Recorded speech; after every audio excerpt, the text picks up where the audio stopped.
Hello दोस्तों, धैर्य coaching संस्थान के यूट्यूब चैनल में आपका स्वागत है। करेंट क्लास के अंतर्गत आज हम लोग 5 नए प्रश्नों पर चर्चा करेंगे जो कि किसी भी परीक्षा की दृष्टि से अत्यंत इम्पोर्टेंट होंगी। आइए इसकी शुरुआत करते हैं।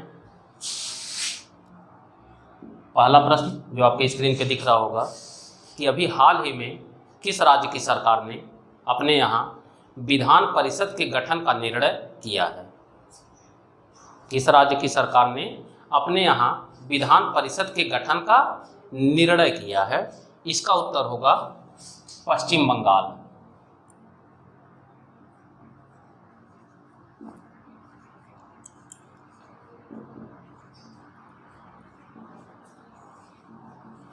अभी पश्चिम बंगाल सरकार ने मुख्यमंत्री वहाँ की ममता बनर्जी जी ने अपने कैबिनेट के बैठक में ये निर्णय किया है कि हम भी अपने यहाँ विधान परिषद का गठन करेंगे। तो ये तो हुआ जो प्रश्न है आपका, उसका उत्तर कि पश्चिम बंगाल सरकार ने निर्णय किया है कि हमारे यहाँ भी विधान परिषद का गठन होगा। अब इससे संबंधित अन्य प्रश्न उस पर चर्चा कर लेते हैं।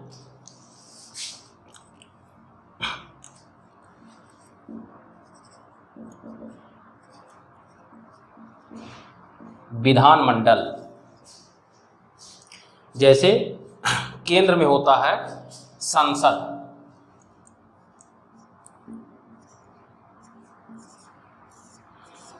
संसद का जो निर्माण होता है वह होता है राज्यसभा,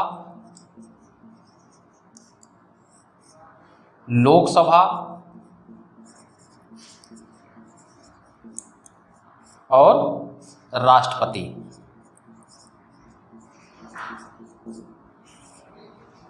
राज्यसभा, लोकसभा और राष्ट्रपति से मिलकर संसद बनती है।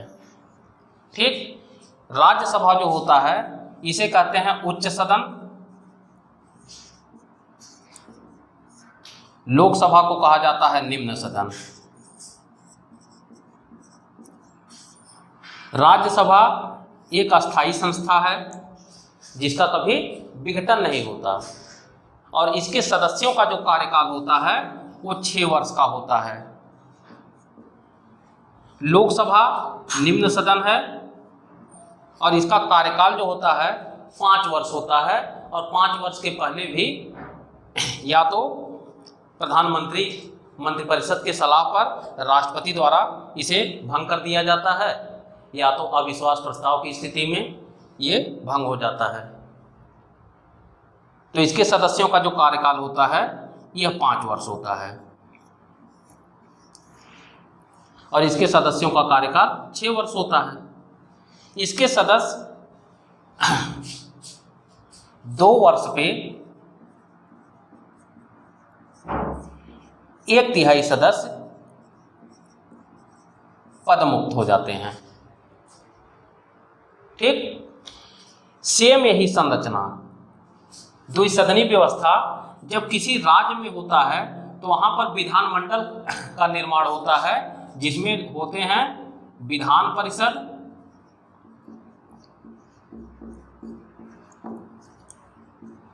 विधानसभा और राज्यपाल। इन तीनों से मिलकर विधानमंडल का निर्माण होता है। लेकिन वर्तमान में केवल 6 राज्य, वर्तमान में 6 राज्यों में विधान परिषद का अस्तित्व है। कौन कौन? उत्तर प्रदेश, महाराष्ट्र, बिहार, कर्नाटक, आंध्रा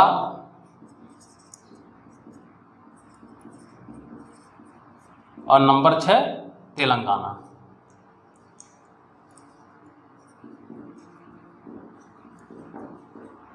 वर्तमान में केवल इन 6 राज्यों में ही विधान परिषद का अस्तित्व है। जिस प्रकार से राज्यसभा यहाँ पर उच्च सदन है, वैसे राज्यों में विधान परिषद को उच्च सदन कहा जाता है, विधानसभा को निम्न सदन कहा जाता है। ठीक, यहाँ पर भी इसके सदस्यों का कार्यकाल 6 वर्षीय होता है और यह एक अस्थायी सदन है। ठीक, अस्थायी सदन होते हुए भी राज्यसभा से इसका अंतर है। राज्यसभा के विषय में है कि न तो भंग किया जा सकता है और न ही समाप्त किया जा सकता है, लेकिन विधान परिषद को भंग तो नहीं किया जा सकता, लेकिन समाप्त किया जा सकता है। इसका सृजन भी होता है और इसकी समाप्ति भी होता है। ठीक, तो अब हम लोग चर्चा करेंगे कि विधान परिषद का सृजन और समाप्ति कैसे होता है।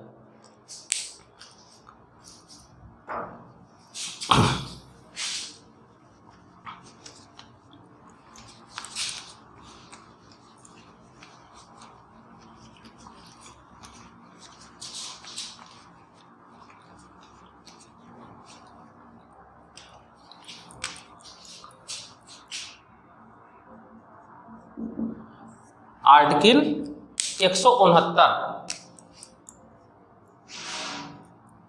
आर्टिकल 169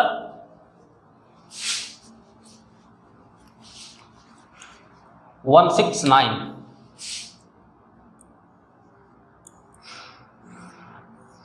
आर्टिकल 169 में कहा गया है कि यदि किसी राज्य की विधानसभा अपने विशेष बहुमत से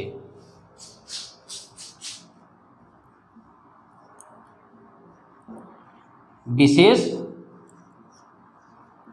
बहुमत जिसे कहा जाता है उपस्थित और मतदान करने वाले सदस्यों के 2/3 बहुमत।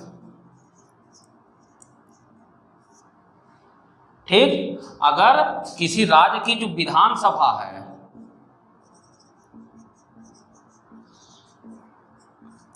अगर ये अपने विशेष बहुमत अर्थात उपस्थित और मतदान करने वाले सदस्यों के 2/3 बहुमत से संकल्प पारित कर दे और संकल्प का पारित करके संसद को प्रेषित कर दे, तो संसद साधारण बहुमत से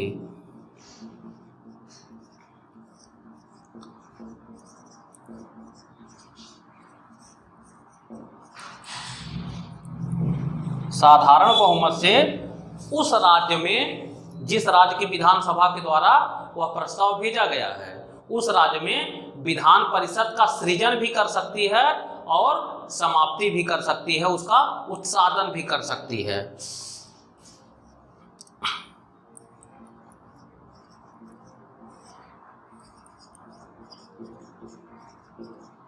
उत्सादन मतलब समाप्ति, तो उसे सृजन भी कर सकती है और उत्सादन भी कर सकती है कौन? संसद। ये अधिकार किसके पास है? संसद के पास है।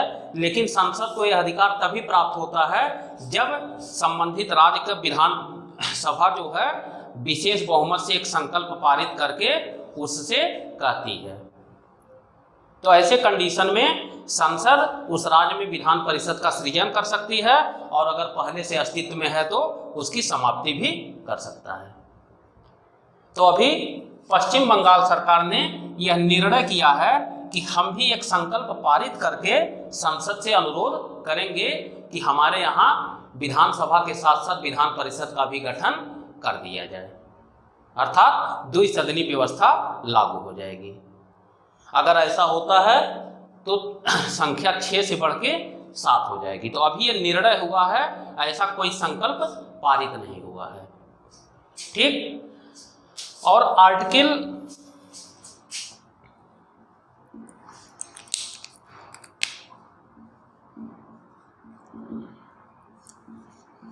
171 यह जो है विधान परिषद की संरचना को व्यक्त करता है।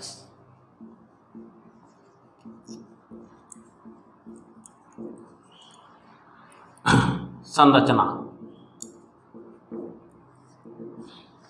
ठीक। गठन अगर आएगा, विधान परिषद का गठन किस अनुच्छेद से होता है? गठन या समाप्ति।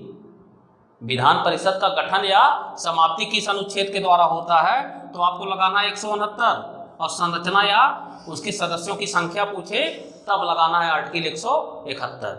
इसमें कहा गया है कि किसी भी राज्य में विधान परिषद के सदस्यों की संख्या उस राज्य के विधानसभा के कुल सदस्यों के संख्या से मैक्सिमम 1/3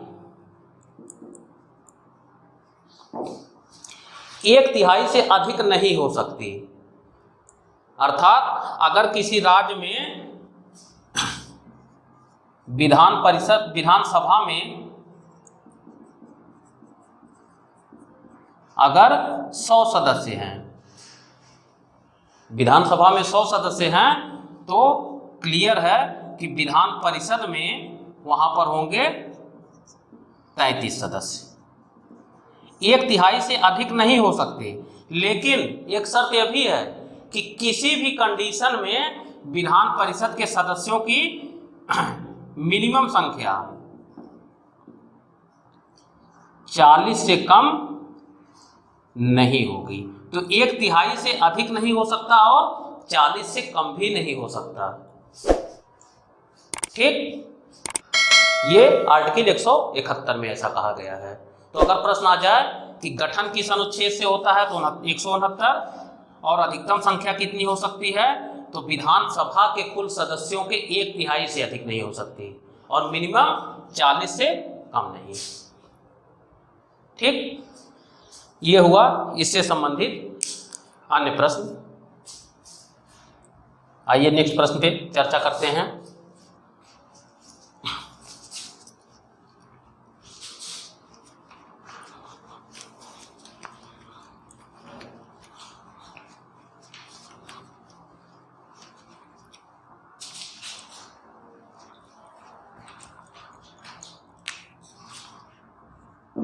दूसरा प्रश्न जो आपकी स्क्रीन पे आपको दिख रहा होगा कि भारत में वित्त वर्ष 2020-21 में सर्वाधिक प्रत्यक्ष विदेशी निवेश करने वाला देश कौन सा है? वित्त वर्ष 2020-21।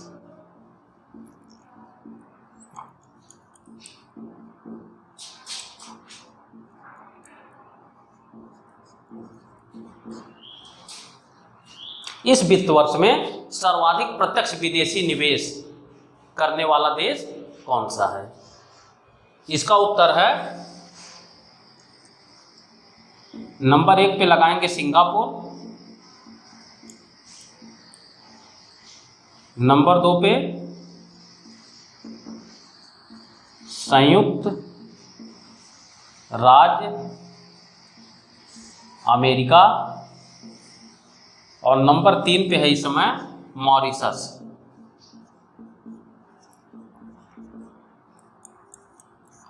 ये नंबर 3 पे है और नंबर 1 पे सिंगापुर है।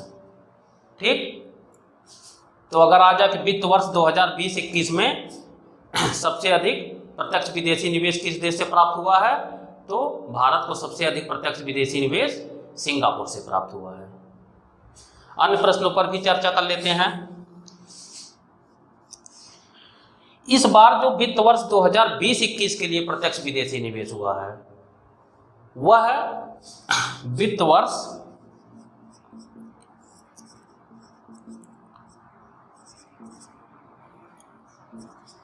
2019-20 से 10% अधिक है। ठीक, और सबसे अधिक प्रत्यक्ष विदेशी निवेश प्राप्त करने वाला सेक्टर। नेक्स्ट प्रश्न होगा सर्वाधिक प्रत्यक्ष विदेशी निवेश प्राप्त करने वाला सेक्टर। यह है कंप्यूटर सॉफ्टवेयर एवं हार्डवेयर। ठीक, तो अगर प्रश्न आ जाए कि सबसे अधिक प्रत्यक्ष विदेशी निवेश करने वाला देश, तब सिंगापुर, और सबसे अधिक प्रत्यक्ष विदेशी निवेश प्राप्त करने वाला सेक्टर, तो कंप्यूटर सॉफ्टवेयर एवं हार्डवेयर। और एक प्रश्न ये भी पूछा जा सकता है कि सर्वाधिक प्रत्यक्ष विदेशी निवेश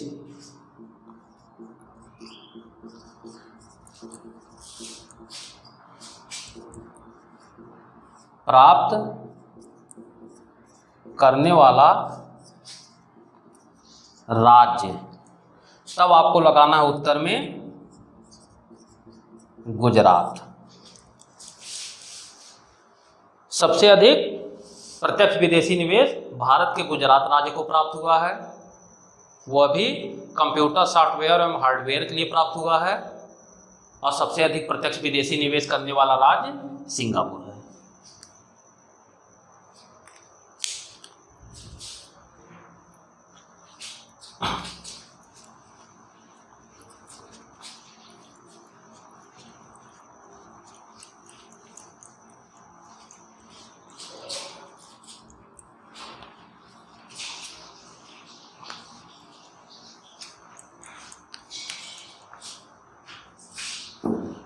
नेक्स्ट प्रश्न जो आपके कंप्यूटर स्क्रीन पे दिख रहा होगा कि भारत का पहला कृषि निर्यात सुविधा केंद्र कहाँ पर खोला गया है? कृषि निर्यात सुविधा केंद्र कहाँ पर खुला है अभी हाल में? इसका उत्तर होगा पुणे में, और यह है महाराष्ट्र में। ठीक, तो पुणे महाराष्ट्र में भारत का पहला कृषि निर्यात सुविधा केंद्र खोला गया है। और यह जो केंद्र होता है, यहाँ पर जो कृषिगत निर्यातक होते हैं उनके जानकारी के लिए सारी चीज़ें यहाँ पर उपलब्ध होती हैं। ठीक, नेक्स्ट प्रश्न, चौथा प्रश्न जो आपके कंप्यूटर स्क्रीन पे आपको दिख रहा होगा कि अभी हाल ही में किस राज्य में देश का पहला फायर पार्क स्थापित किया गया है? तो देश का पहला फायर पार्क जो है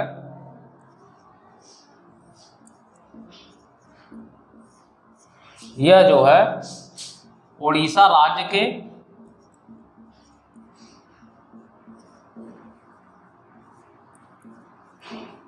भुवनेश्वर में,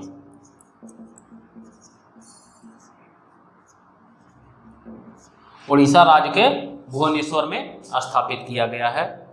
इसके द्वारा जो अग्नि सुरक्षा के उपाय होते हैं उसके प्रति जागरूकता फैलाई जाएगी।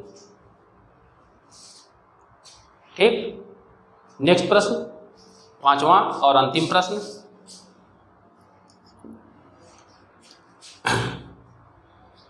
विश्व मौसम संगठन के अनुसार अब तक विश्व का तीसरा सबसे गर्म वर्ष कौन सा है? विश्व मौसम संगठन के अनुसार अब तक विश्व का तीसरा सबसे गर्म वर्ष कौन सा है? तो इसका उत्तर होगा वर्ष 2020। यह विश्व का तीसरा सबसे गर्म वर्ष घोषित हुआ है। किसके द्वारा? विश्व मौसम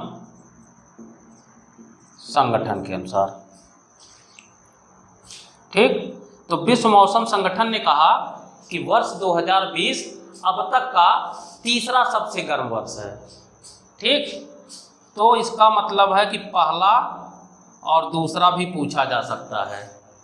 तो पहला है वर्ष 2016 और दूसरा है वर्ष 2019। ठीक। तो विश्व मौसम संगठन के अनुसार विश्व का सबसे तीसरा गर्म वर्ष 2020, पहला 2016, दूसरा 2019। लेकिन अगर प्रश्न में ये आ जाए कि भारतीय मौसम विभाग के अनुसार, भारतीय मौसम विभाग ने कहा है कि वर्ष 2020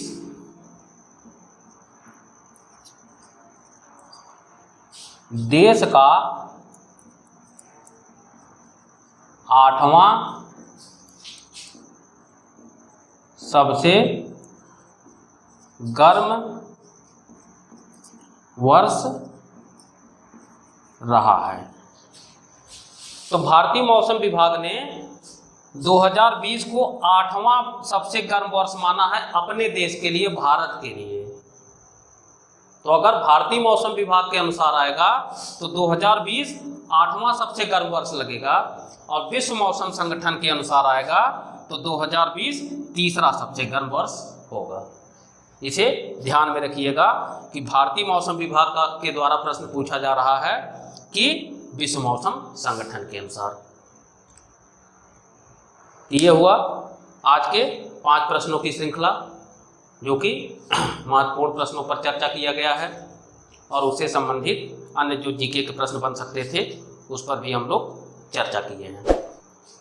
वीडियो अगर अच्छा लगा हो तो लाइक करिएगा, शेयर करिएगा और सब्सक्राइब करना मत भूलिएगा, जिससे अगले वीडियो का नोटिफिकेशन आपको मिल सके। वीडियो को अंत तक देखने के लिए धन्यवाद।